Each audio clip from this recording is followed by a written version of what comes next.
અને અળસિયા તમે જેમ રાસાયણિક ખાતર નાખો ને અળસિયા દૂર ભાગશે તો ખરા પણ ભાગ્યા કપા કરશે તો અંદર વહી જાય.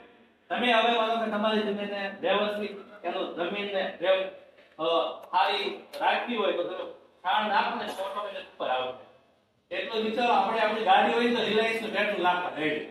ગાડી રિલાયન્સ સારું આવે શું પેટ્રોલ.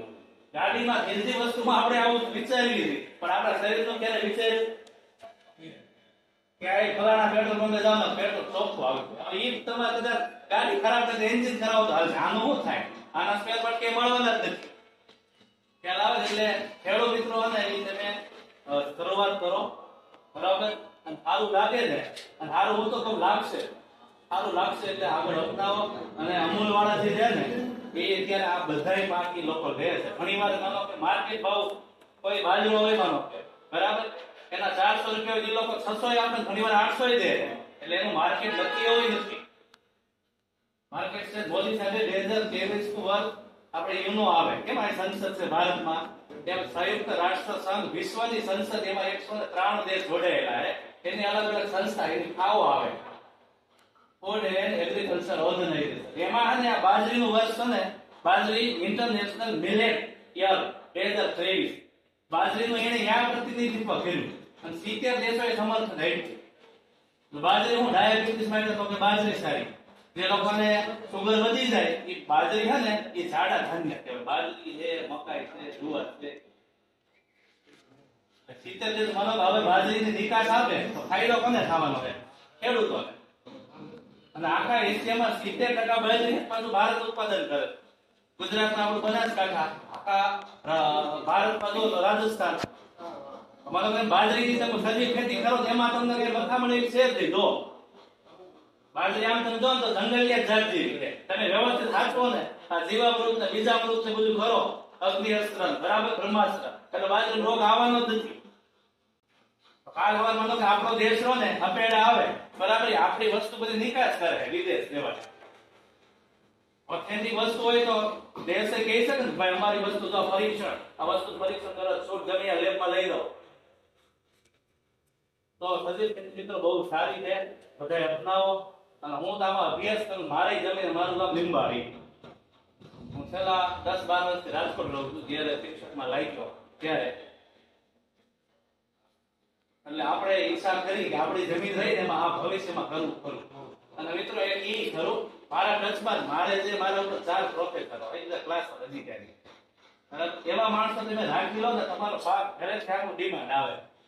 5 જણા ઈ કે ભાઈ હવે એમાં બધા સિટીમાં તમે જો ને 2 કરોડના ફ્લેટમાં રહેતા હોય એને રોજના 100 ને 200 રૂપિયા શાકભાજી તમે જો તો ઈ ના જ ન પાડે. ચૌધરી સાહેબે કીધું કે ભાઈ રાજકોટની અંદર ઘણા એવા છે ગીર ગાયનું દૂધ કાચની બોટલમાં હોમ ડિલિવરી કરવા જાય છે બરાબર લે 150 રૂપિયા એને શુદ્ધ જોઈએ છે પૈસા એને મતલબ નથી.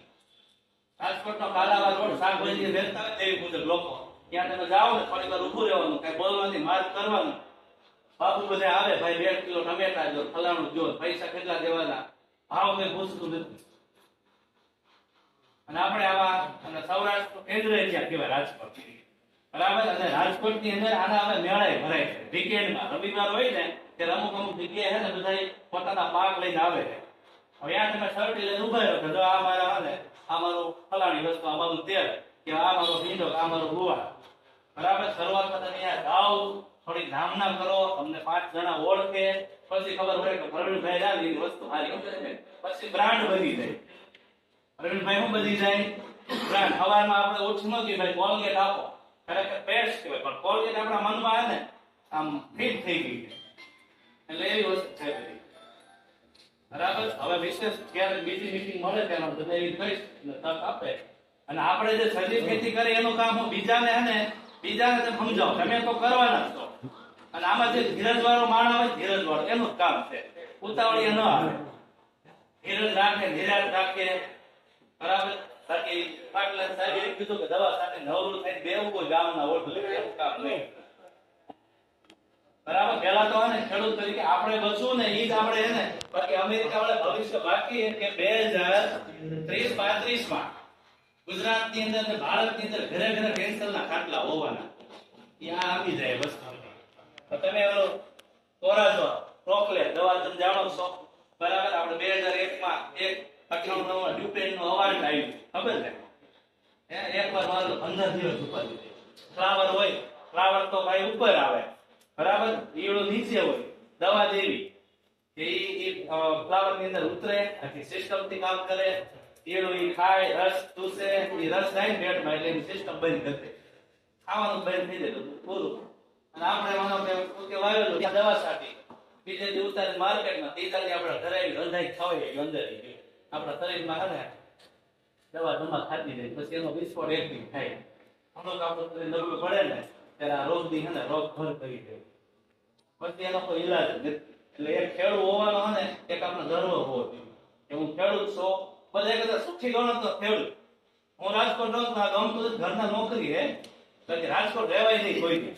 આ ટેન્શન બરાબર તો આની જેવી જિંદગી કઈ છે જ નહીં. સાંભળજો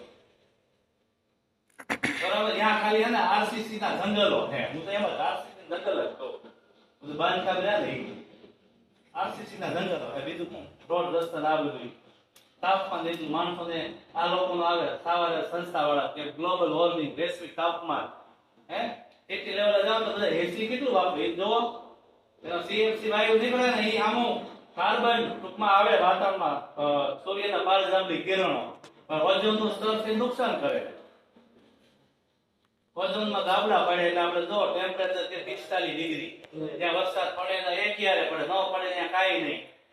આવી મોટી મોટી હોનારતો થાય, અમુક જીવો થઈ મૃત્યુ પામ્યા, નાશ પામ્યા. તો આ રીતની તમે પ્રસ્તાવલી ભરી દો, થોડુંક આમ